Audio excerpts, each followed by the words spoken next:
Okay, we're live. We are indeed. Finally. Guys, welcome. And I mean, what we're doing here is going to try and summarize some of the conversations that we had about data standards for smart buildings yesterday. So, Gabe, you're representing Brick. Yes, Brick Ontology. Cool. So, yeah, let's start with you. Tell me, what are the first big takeaway or, two takeaways you had from the conversations yesterday? Yeah, I'd say the first one is that I think each of these the major efforts, the Haystack, Real Estate Core, Brick, as well as ASHRAE, all have, I think, brand new sort of versions of standards that have addressed many of the criticisms that came before.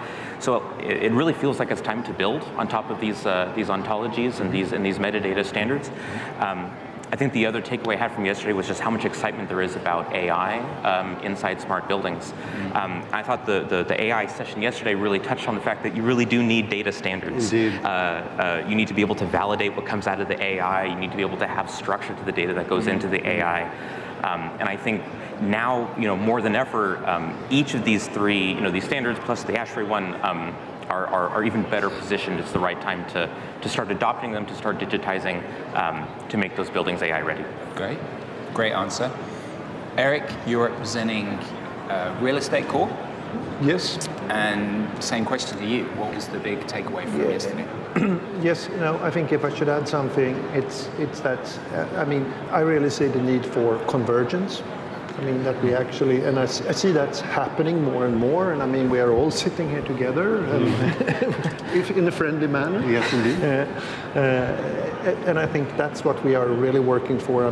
Both also, pointing out the kind of benefits, the ROI, the theme of this whole conference, both pointing out the ROIs, why should we standardize, and then also, how we can converge the standards more and more. And I think we are getting closer and closer. Right. Convergence, alignment. We're not trying to create one standard to rule over everything, no. Right? But we are, and it's different standards for different requirements potentially. Yeah. But if we can align standards, that makes them interoperable. Scott, you're here as representing Haystack as a board member. That's right. Same question to you. What was your big takeaway from yesterday? I'll continue with the theme of C's, so collaboration would be one of those words. And I felt that we had identified that there are different domains and different use cases. And to your point, there's not necessarily one data standard to rule them all, no Rosetta Stone. Yeah. But there's a timing element to it as well, which is, I think there's no better time to start than right now.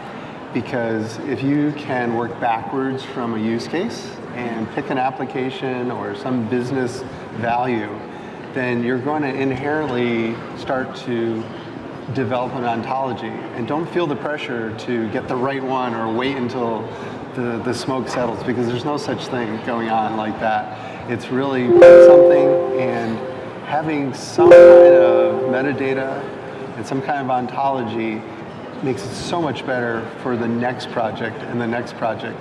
So get out there and do it, and then that will raise all of the other boats around you, because at some point there'll be this ability to interoperate as we pick a different use case. Say, oh, I can use those tags, I can use that ontology.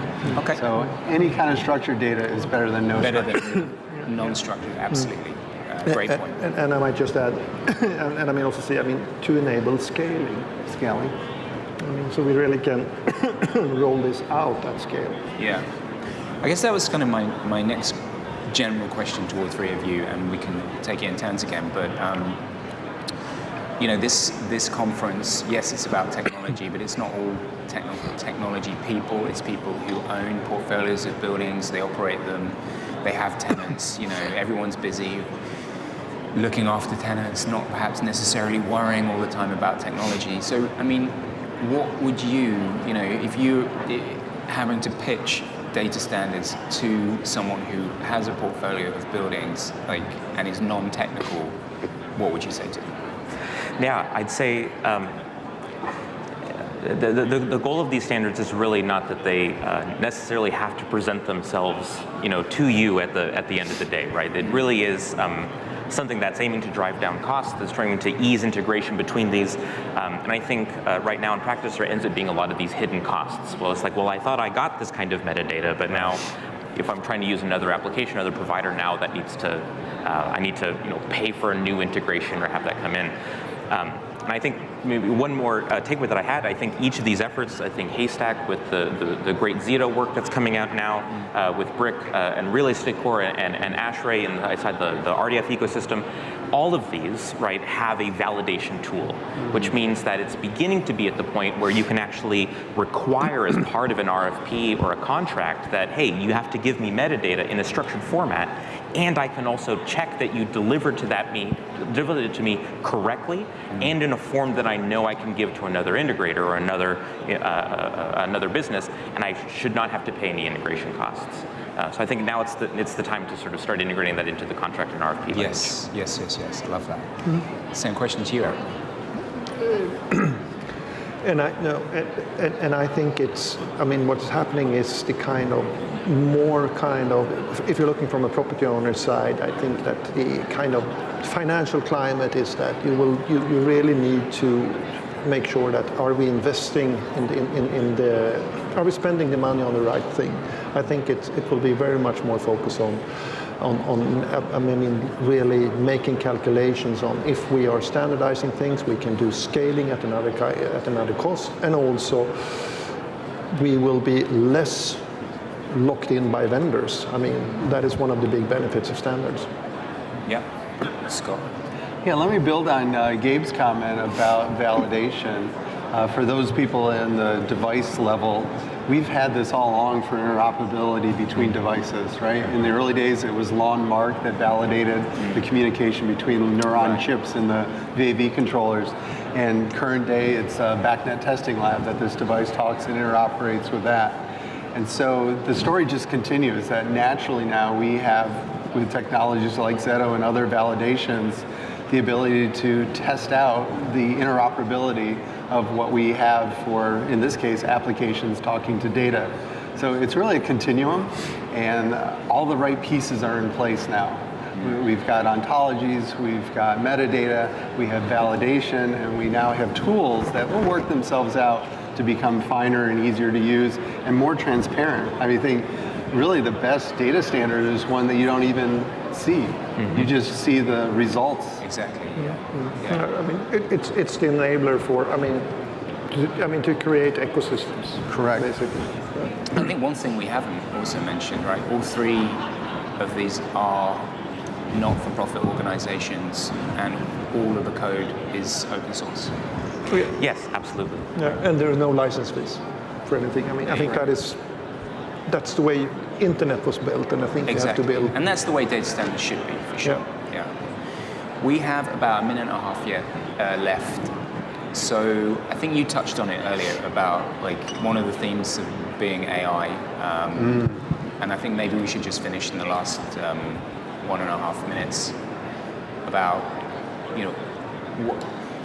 why are open standards why does AI make open data standards even more important?